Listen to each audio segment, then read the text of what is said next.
How you felt the chemistry of the defense heading into now with a roster that's not 90 guys out there anymore? I feel like it's been really well. Been going really well. I feel like every day we're growing, we're learning each other more and more. So, we just got to keep that up, going through, finishing out the week and then going into game week next week. I feel like the energy was it's kind of transferred from preparing for the season in training camp to kind of starting to think about an actual opponent, an actual game. Does that kind of is there a little bit of a general impression? Yeah, I feel like you kind of start to feel it a little bit as you get closer to the season. But I think it's important that this week especially we kind of just stay in tune to the things that we need to work on and grow at as a team, and finish this week out strong before we really start getting into the season. Now that the roster's kind of set, you look around, do you think this team has what it takes to be able to compete to the level you guys want to? Yeah, I like where we're at. I like the guys that we have on our team. I like the group we have in the secondary. Got a lot of trust in those guys, and I see, what we've been bringing to the table every day in terms of work ethic and coming to work, and, I like that about our group, and, I feel like we just got to keep at it and keep growing and, getting better every day. Your coaches and teammates have talked about how you and Trayvon kind of joined at the hip, in the facility. Did that kind of happen organically, or did you feel like it was important for you to kind of partner up with a young player like that to help him? I think it was a little bit of both. It's definitely very important for the two safeties back there to be on the same page, and as a secondary as a whole. So, it kind of just started organically, just talking about ball and things like that, and then, just as a secondary and just us as well, just trying to, hang out off the field, get to know each other and whatnot. So, I feel like that transfers a lot onto the field with chemistry as well. He came here with a lot of promise as a second-round pick. What do you see in Trayvon? I mean, he's very athletic. He's got the skill set you need for a safety in this league. He can do it all. So, I really like where he's at and how much he's grown. And, I'm expecting some big things out of him this year. How important is it starting off on the right foot when you look at that schedule and you got back-to-back road games, 3 of the first 4 on the road? How big is that game in Denver?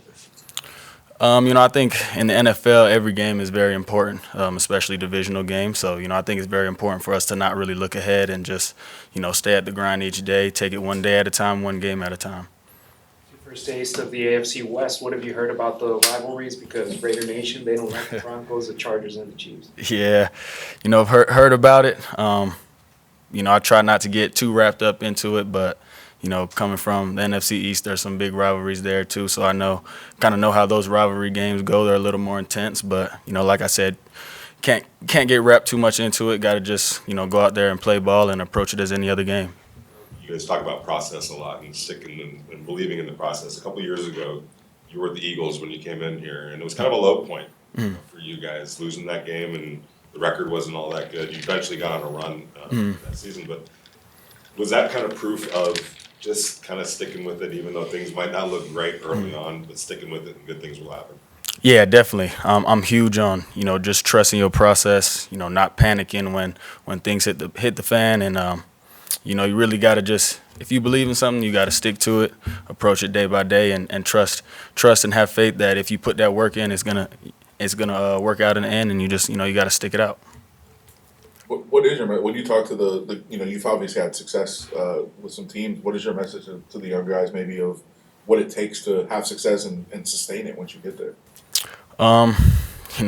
It's pretty redundant, but I think that it's just routine, your approach of just coming to work every day. I think that's the biggest thing of what I try to pass down to them is I've been in those shoes where you're kind of just trying to work your way up, and if you try to look too far ahead, you're not going to accomplish what you need to accomplish in the moment. So you just got to stay in the moment and approach things day by day. Did you have to learn that, or is that something that was just kind of natural to you? And was there somebody that gave those messages to you when you were coming up? A little bit of both. I mean, always kind of been that underdog to where I've had to, keep working my way up. So, it's just continued to learn that as well through the league because, we're human. It's only human nature to look ahead or worry about things. But, you always just got to stay in your mind and have that belief, have that faith, and trust your process, trust your work ethic, and just bring it each day.